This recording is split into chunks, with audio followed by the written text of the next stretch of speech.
مرنے کے بعد انسان کی روح کہاں جاتی ہے؟ اس کے متعلق شریعت مطہرہ نے دو ٹوک فیصلہ سنا رکھا ہے کہ انسان اگر نیک ہے تو اس کی روح علیین میں چلی جاتی ہے، اگر انسان بدنیک تھا، سیاکار تھا، خطاکار تھا، اس کی روح سجین میں چلی جاتی ہے۔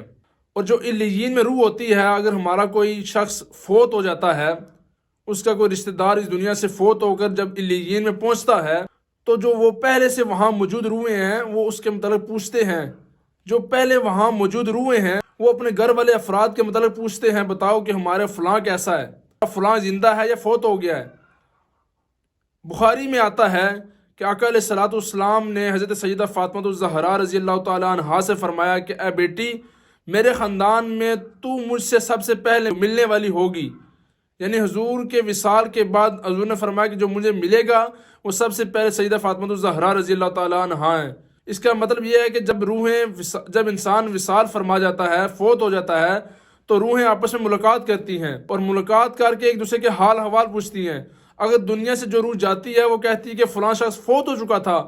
تو وہ آگے سے کہتے ہیں کہ یہاں تو نہیں پہنچا، پھر وہ سمجھ جاتے ہیں کہ وہ سجین میں چلی گئی ہے، وہ خطاکار روح تھی۔ جب ہم اپنے کسی مردے کو دفناتے ہیں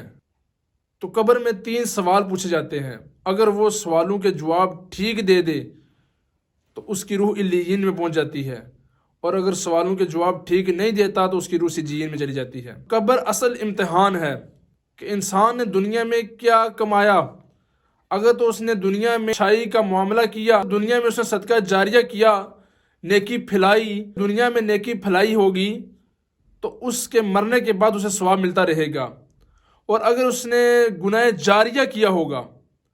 کسی گناہ کو ترویج کیا ہوگا، کسی گناہ کو رائج کیا ہوگا، تو مرنے کے بعد اس کے خاتے میں گناہ ملتے رہیں گے۔ حضور نے فرمایا نا کہ قابیل جس نے پہلا قتل کیا تھا، اب قیامت تک جتنے بھی قتل ہوتے رہیں گے اس کے ذمے ایک گناہ لکھا جائے گا۔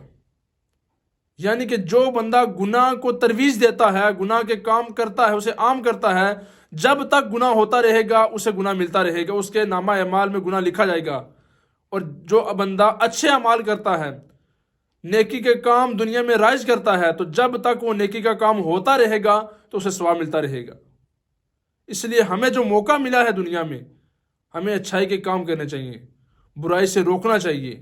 برائی کی ترویج کو روکنا چاہیے، بے حیائی کو روکنا چاہیے۔ یہ وہ ساری بیماریاں ہیں جو انسان کو ہلاکت میں مبتلا کر دیتی ہیں، تباہ و برباد کر دیتی ہیں۔